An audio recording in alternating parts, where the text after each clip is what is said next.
লোডশেডিংয়ের খবর পেয়ে গাড়ি নিয়ে ছুটে যান লিলুয়া ভট্টনগরের west Bengal state electricity distribution company limited অফিসের 3 জন কর্মী। কাজ সেরে বাড়ি ফেরার সময় দেখতে পান চকপাড়া এলাকায় রাস্তার ধারে গাড়িতে বসে দরজা খুলে মদ্যপান করছে কয়েকজন যুবক। গাড়ি নিয়ে যেতে অসুবিধা হওয়ায় তাদের দরজা বন্ধ করতে বলে বিদ্যুৎ পর্ষদের কর্মী বিশ্বজিৎ চক্রবর্তী। এ নিয়ে শুরু হয় বচসা, চলে মারধর। বিয়ারের বোতল দিয়ে বিশ্বজিৎ চক্রবর্তীর মাথায় ও চোখে আঘাত করা হয়। রক্তাক্ত অবস্থায় লুটিয়ে পড়েন তিনি।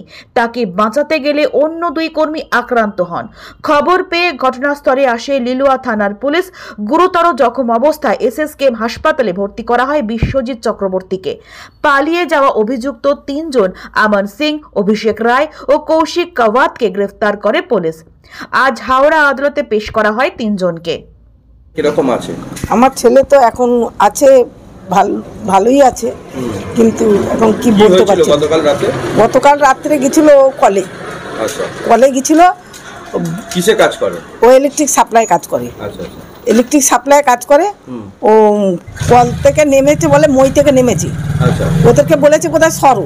আচ্ছা, ওদেরকে সরতে বলছে, মানে ওরা সেই তালে ছিল 3 জনকে মারার জন্য। আচ্ছা, তারপরে কি হয়েছে না হয়েছে আমি তো সেই জানি না। তারপরে শাস্তি চাইছে? হ্যাঁ, যে কটা জন মেরেছে সেই কজনের শাস্তি চাই।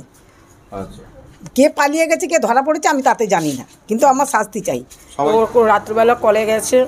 কলে গিয়ে এরকম একটা গাড়ি দাঁড়ানো ছিল, মদ্যপ যুবকরা ছিল। ও খালি বলেছে তোমরা সরো, আমরা গাড়িটা নিয়ে যাব।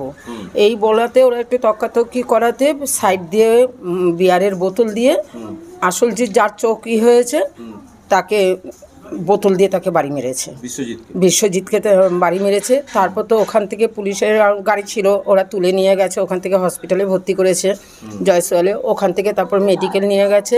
আমরা চাই যে আসল মেরেছে তার তো শাস্তি চাই, আর যারা সঙ্গে ছিল তাদেরও আমরা শাস্তি চাই।